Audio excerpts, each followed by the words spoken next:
Hello, I'm Archibald Chesterfield III, and today I'm defining materialism, luxury goods, hoarding and possessing. And today I'm answering the question, is a happy life one that focuses on the future or one that focuses on the here and now? And I would have to say the answer to that, in my humble opinion, is a bit of both. I honestly believe there is a certain amount of happiness on focusing on the future. There is a certain amount of happiness that can bring. But if life is so dull and nasty and vicious, and we haven't enjoyed our possessions, it can become a very, very stale place. And I mean, it's a very interesting thing. I recently had a friend of mine who had some very severe heart surgery.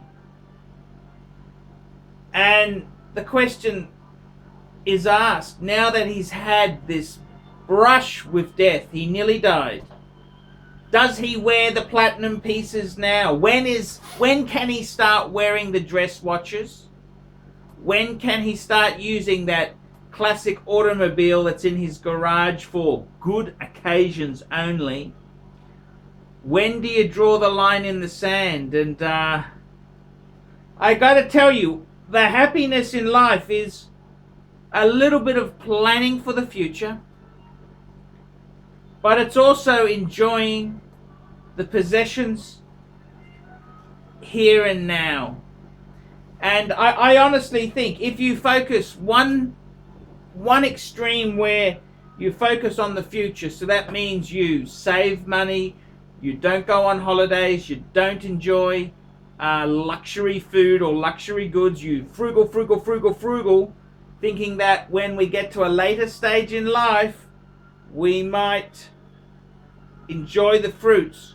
Where does that line in the sand come in? And interestingly enough, I've got a very good friend of mine whose parents run a business. They run a catering business. And it's a very low-end catering business, and the parents are worth a considerable sum of money. They own many homes, many investment homes.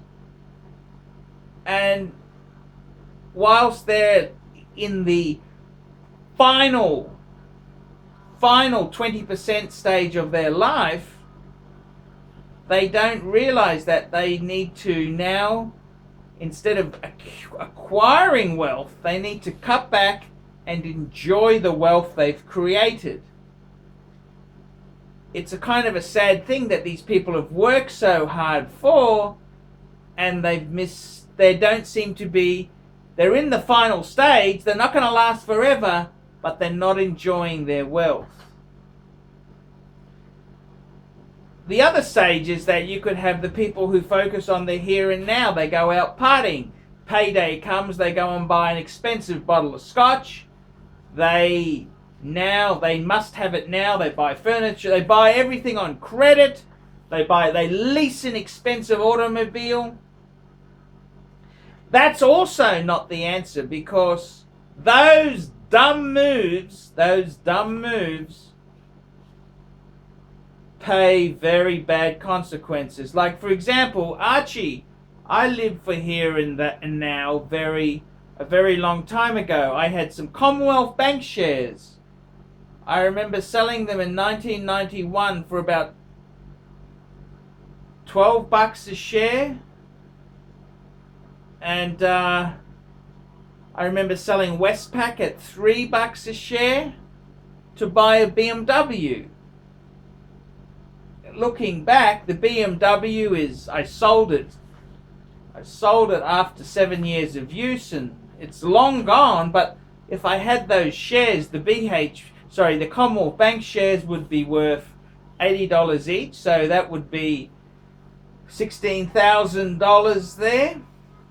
And the Westpac, There's thousands of dollars that I've missed out on because I've lived for the here and now. So I think you need to balance the two.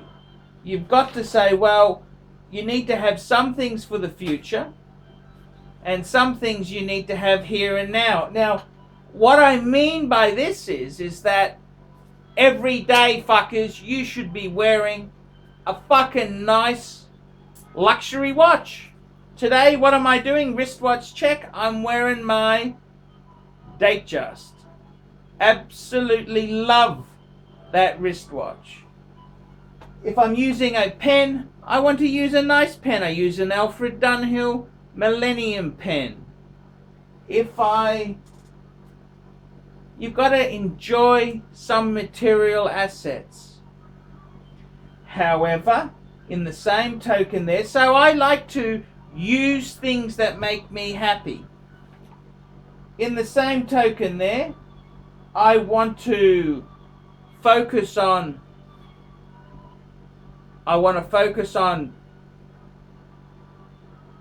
working for myself, doing the YouTube thing, so I'm not earning huge money. It'd be silly to lease an expensive automobile.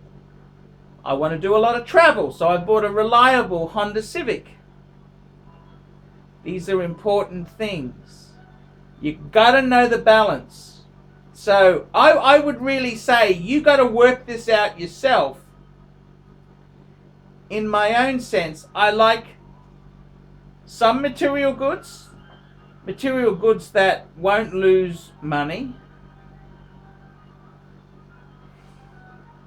I like some material possessions, but I also like to put some money away for the future. And I gotta tell you, I think you need to have balance. You gotta have some balance. Because what happens if the doctor says you've only got a short time to live? What happens if you don't know? What if? So you've got to have a couple of plans. Plan A, Plan B, Plan C, Plan D. And that's, I think, is the key. Bit of balance. You don't want it one way or the other way in an extreme. So fuckers, that's a bit of ArchieLuxury advice there. So is a happy life one that focuses on the future or one that focuses on the here and now? I think a bit of both. You need to have a bit of both there. You don't want to be so mean that you won't buy a nice watch, but you don't want to waste money because that'll limit the luxury you have in the future, if you indeed make it that far. So I hope that answers that question there. I'm Archibald Chesterfield III, answering the definitive guide to luxury goods, materialism, hoarding, and possessing, fuckers.